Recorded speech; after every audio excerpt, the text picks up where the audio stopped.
Hey guys, so this video is specifically about speeding up pepper growth, getting peppers to grow larger and faster.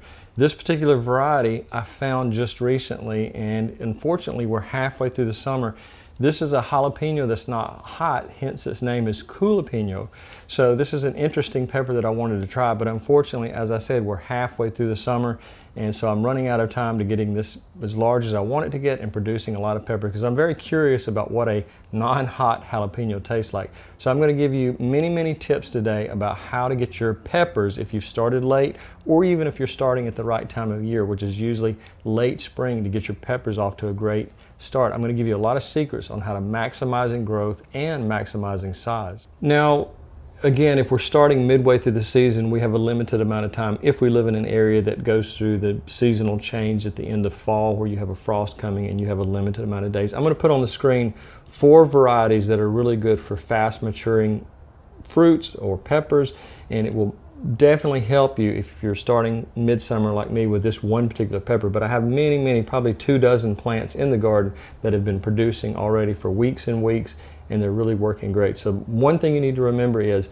what is the average maturing time for the pepper variety you're trying? If it's going to be a super long time, you may run out of time unless you're planning on bringing those into a protected area from frost. But even so, you may not be getting enough light in those areas. Let's say if it's a greenhouse, you may not have the strong enough light to produce a lot of pepper. So remember, you want to go with varieties that will produce much quicker and produce bigger fruits in the amount of time you want to have it happen. Now, this is one of my favorite varieties of peppers. It is a sweet pepper called Lunchbox Red. They get about this size right here, and then they change a beautiful color of fire engine red, and they are quite delicious, especially chopped up in a salad. They add a lot of sweetness there.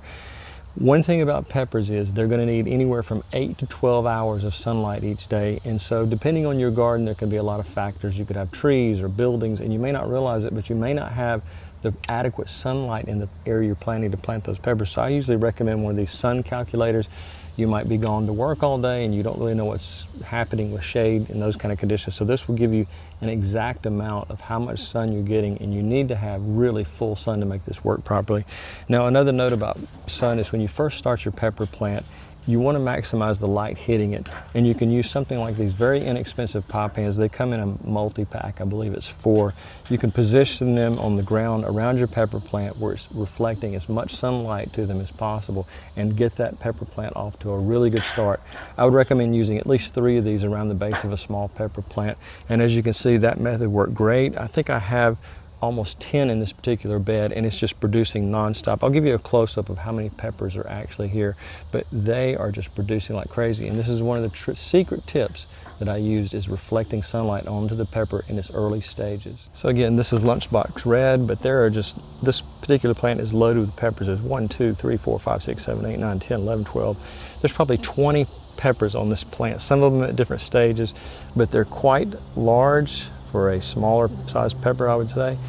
And last year, these were only about 2 inches long, but some of these methods I've implemented and have found great success in increasing the size. So I'll pick this one a little bit early so you can get an idea of the actual size of this pepper. But again, it's a sweet pepper, Lunchbox Red. If you like sweet peppers, this is actually one of the best, and it just produces nonstop until we have frost. So remember, we're focusing that first stage on maximizing sunlight, especially if you want to have maximum growth and maximum number of peppers on each plant. Now, these particular peppers are called Gypsy Mini Bell peppers, and they're growing a little bit slower than my Lunchbox Reds, but they're still outproducing last year by implementing some of these strategies to speed up growth. One, I would say get you some contractor's bags. You can buy a large bag of these. I think it's like 25 or 50. I'll put a link in the description. But the plastic on them is a little bit thicker. You can place them around the base of each pepper plant. Punch some holes in it to make sure that you're not going to starve your plant of water. But the goal of doing this is to try to warm the soil so that they get it off to a much faster start by increasing the temperature around the root zone of the plant. Also at nighttime, if you're doing this and you have cooler night temperatures, you can buy these cloches at the dollar store. I think these were like a multi-pack for just $1. They're made out of very thin plastic, and again, if you don't have a dollar store close to you, I'll put the link in the description. But these you can place over the plant at nighttime. Make sure you remove them in the morning because it can get extremely hot even in a winter day. it's just that you have that greenhouse effect. But you can also raise it up with just a few rocks or bricks around the base of it to allow some airflow, and then just make sure that you cover around the edges at nighttime. But that's a daily task you'll need to do early on in the stage of growing your pepper, is to warm the soil and make sure as much heat gets down there. Below 65 soil temperature can really slow the starting growth of a pepper plant. So the pepper you see right there is just your standard red bell pepper. And one thing that you're not limited to doing, because you can grow very successfully, you can grow peppers in pots. You can see that's growing in a terracotta pot. We've already harvested some this year, and the plant is still relatively small, so you can have success in that matter.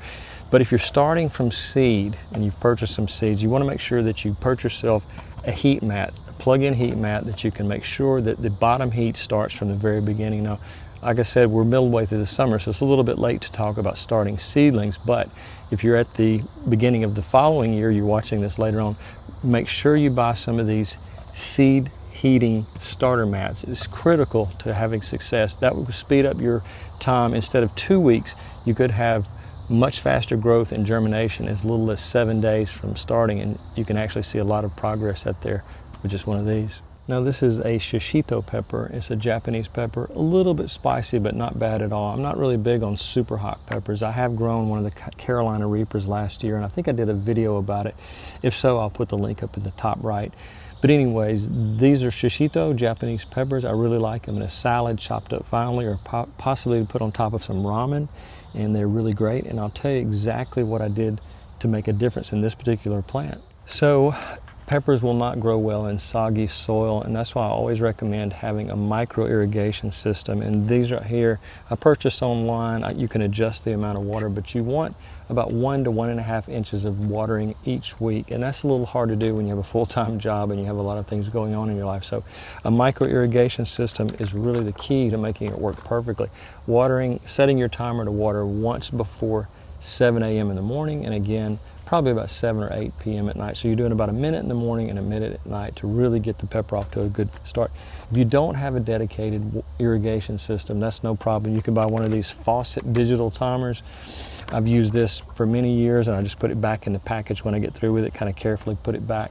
But probably 15 years ago, I put in an entire system myself where I can monitor it, I can change timing, and I would like to upgrade to a Wi-Fi system, but the one I have is analog and it works just fine. But your micro irrigation can be a huge boon to getting your peppers growing as fast as possible. These shishitos are a perfect example of that, because this pot was growing on the back deck very slowly. I brought it out here to the garden, put some micro irrigation on it, and its growth just speeded up quite a bit. Now these are just a standard green bell pepper here, and they're doing quite well in this bed. They're not as old as they look. They're quite young actually. But one thing you want to make sure you do is when you first start out, you want to do probably a balanced fertilizer, something like a 10-10-10, maybe even a slow release fertilizer. But once you see the growth starting, you want to encourage the growth to go from creating leaves and growth of the plant to creating flowers and ultimately the peppers themselves.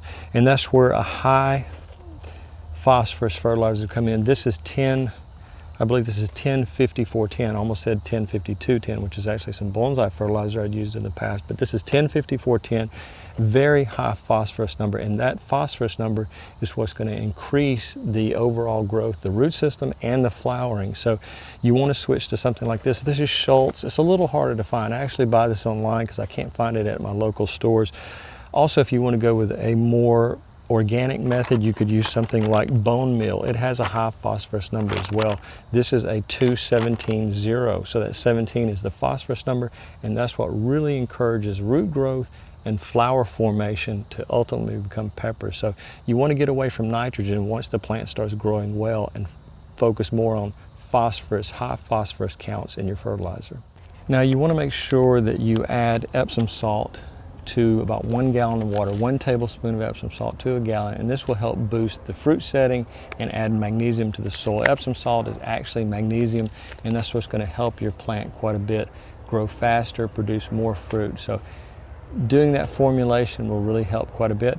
You may not recognize this plant, as most Americans don't. It is not a pepper, it's actually Goya, and it's very popularly grown in Okinawa. Now before I move on to the next trick, I didn't mention about how often to do the Epsom salt is about once every 2 weeks until the plant is fully established, and then you can back off in about a month to month and a half. You don't want to overdo it because you can put too much into the salt.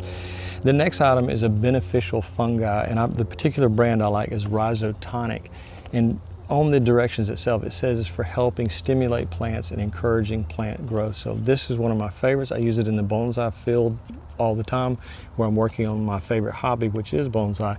So I would recommend getting some of this. If you don't have Rhizotonic in your local market store, big box store, you can find it online. I'll put the description down below. But this is something that will truly benefit the absorption of nutrients into the root ball by just adding a little bit of this. And depending on the brand you buy, I won't tell you the mixture I use. I'll just tell you you need to follow the directions on whatever brand you do choose. Now, if you're transplanting any type of pepper, it's a good idea to remove about 10% of the lower leaves, and that's going to help the plant put its energy into root formation and overall growth.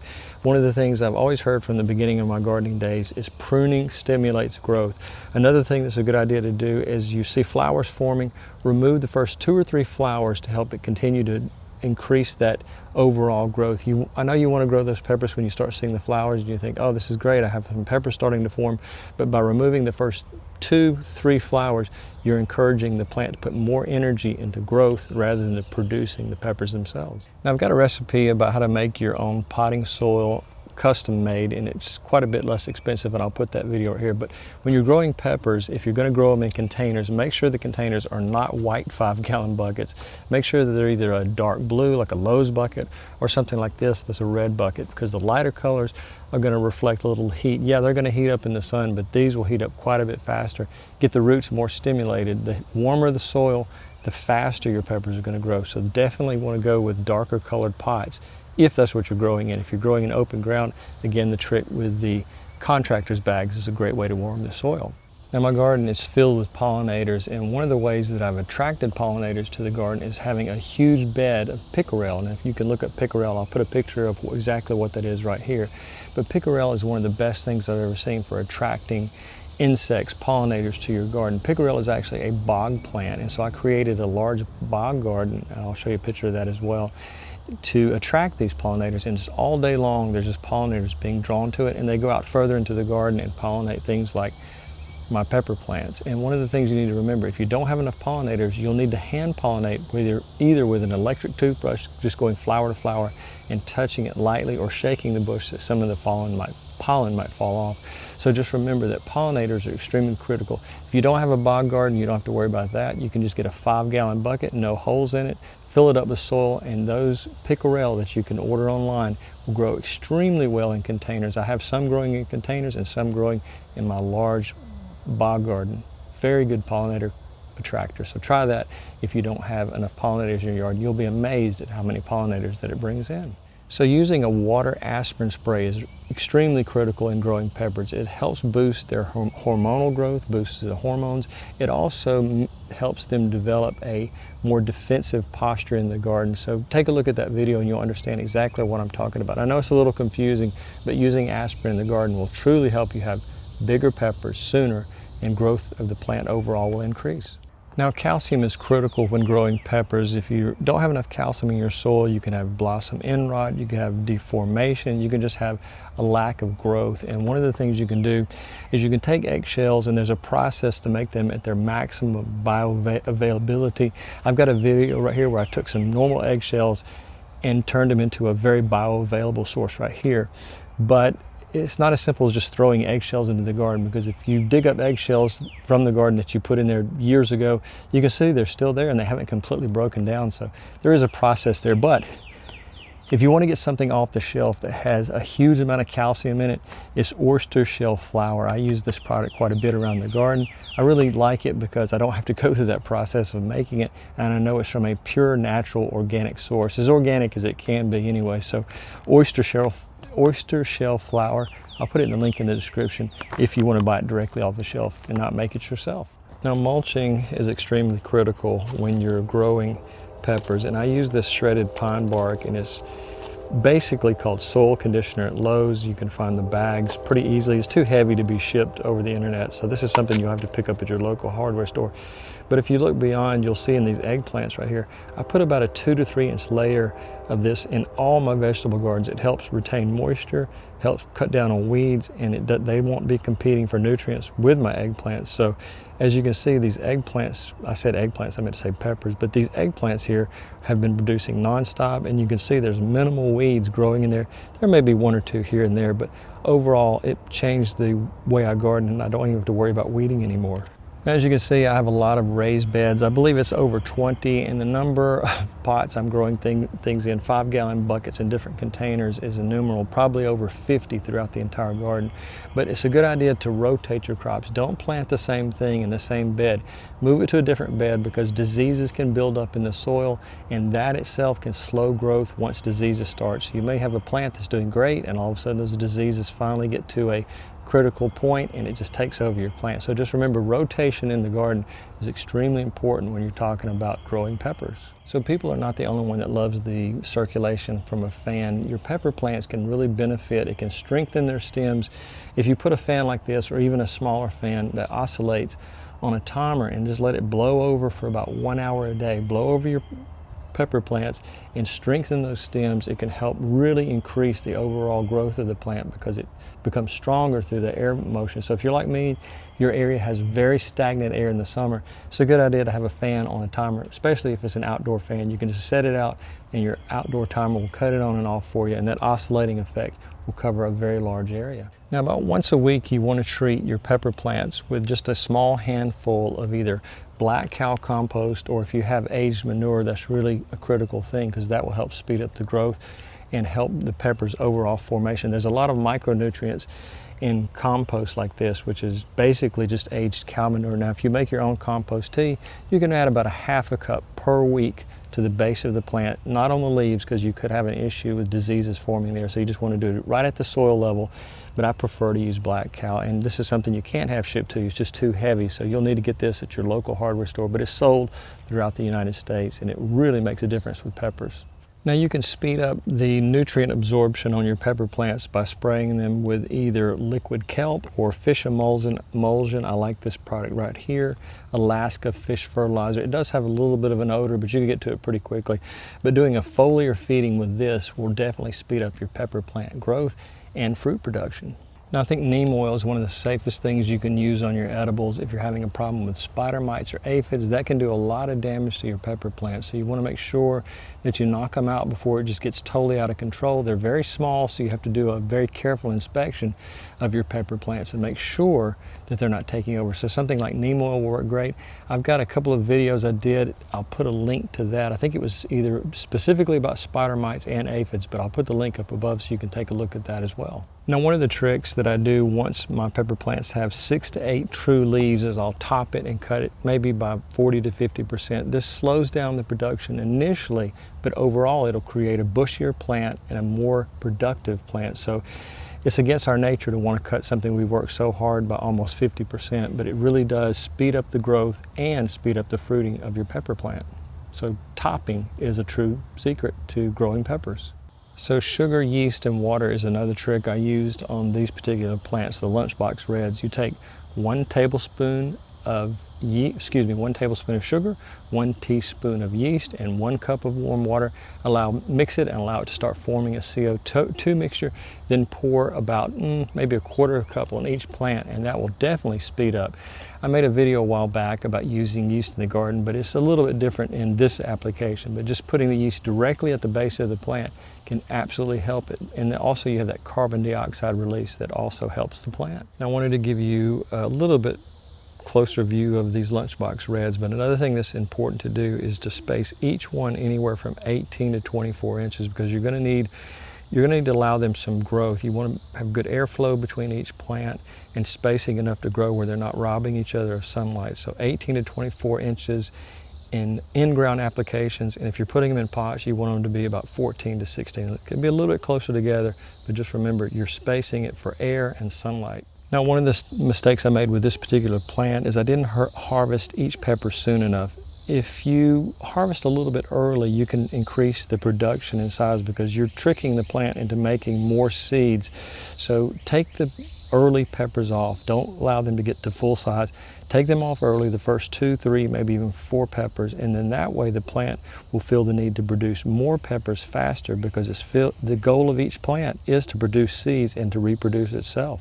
Now, if you're growing peppers in large containers or even small containers, about every 4 to 6 weeks, you want to do a heavy water flush. If you're not getting a lot of rain, add a lot of water, just plain water, nothing in it, because you're doing this to prevent salt buildup in the container. So just give it a nice, I'd say 1 to 2 gallon, just a light watering over about 5 minutes, and allow it to flush out any excess salts that may have built up in the soil. Now, having worms in your garden is extremely critical to success, and I often buy this particular brand of worm castings, and I add about half a cup to each plant about once a week during its growing season. But these have very gentle nutrients, and it just gently goes into the soil and it doesn't overpower the plant. So just make sure that if you don't have enough worms in your soil, make sure you get some worm castings, because that will make a huge difference. I actually have a video about making a worm composter, so it's a little bit off topic, so I won't put the link, but a worm composter is a great way to get really rich soil. But again, that's a way to really benefit your garden, is using worm castings. Again, I'm putting links to everything I use if you don't have any in your local area. Now, I have a huge fire pit and I make my own wood ash, but you can order wood ash online. I would recommend using about 1 tablespoon of wood ash per plant, and wood ash has a lot of micronutrients and minerals in it, so it's an extremely important thing. It can help with the fruiting and the overall plant health. It really increases its health. So wood ash you can make your own just by using very small twigs and limbs. Make you a small fire, and the next morning you'll have a nice handful of wood ash. One thing to remember about wood ash, if you're making it yourself, once it rains, a lot of that has been leached out of it, so you want to collect it before rain happens and then apply it directly to the plant once it's cooled, roughly 1 tablespoon per plant. So guys, as you can see, I actually use all of these products around my pepper plants and other plants in the vegetable garden, and it does extremely well. I get no sponsorship from any of these products. I just want to put links in the description to help you find exactly what you need to get your peppers to growing as quickly and producing as many peppers as they can. I'm really looking forward to seeing this jalapeno pepper. I'm really curious as to what it tastes like, since I'm not a big fan of the jalapeno, so this will be an interesting change for me. But anyways, if you have any questions about this video or any previous video, I hope you'll become a public subscriber first, because I put public subscribers to the front line. I get anywhere from 100 to 300 comments and questions a day, and it's nearly impossible for me to answer all of them. So I want to try to give everybody the most accurate and honest answer I can. So guys, I really appreciate you watching, and have a great day.